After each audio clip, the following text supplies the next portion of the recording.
એકદમ।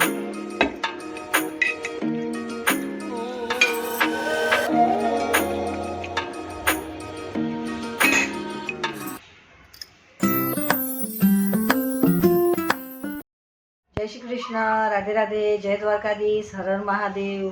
મિત્રો, સ્વાગત છે તમારું મારા નવા બ્લોગમાં। મિત્રો, સવારના 9:40 થઈ છે। તમે બધાને ગુડ મોર્નિંગ ને કેમ છો? તમે બધા મજામાં?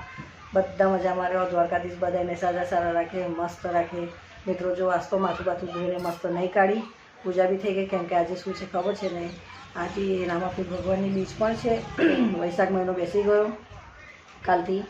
આજે રામાપીરની બીજ પણ છે અને ખત્રીજ પણ છે। તો તમે બધાને બહુ બધી શુભકામનાએ ખત્રીજની ને બીજના રામાપીરની બીજ છે। તો મારો ઉપવાસ છે, બનાવવાનું છે જમવાનું થોડુંક જ આ લોકો માટે। તો ફટાફટ બનાવી દો। મિત્રો, ચેનલ પર નવા તો સબસ્ક્રાઈબ કરજો, વિડીયો સારો લાગે તો લાઈક શેર કોમેન્ટ કરજો। તો ચાલો વિડીયોમાં બન્યા રહેજો અને ફટાફટ જમવાનું બનાવી દઉં। આજે મસ્ત મસાલો એવું બધું વાટીને ખાઈણીમાં ડુંગળી બટાકાનું શાક અને ઘઉંની રોટલી બનાવી દઉં। તો બન્યા રહેજો વિડીયોમાં। સાંજે મસ્ત દાળ ભાત ને એવું બધું બનાવીશું। અત્યારે આલુ પમણી માટે થોડું જમવાનું બનાવી દઉં।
ઘઉંની રોટલી થઈ ગઈ અને ડુંગળી બટાકાનું શાક પણ મિત્રો થઈ ગયું, જોઈ લો।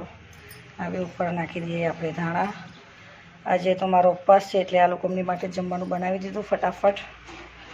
તો જોઈ લો, રસાવાળું ડુંગળી બટાકાનું શાક તૈયાર છે ને મસ્ત એકદમ, જોઈ લો।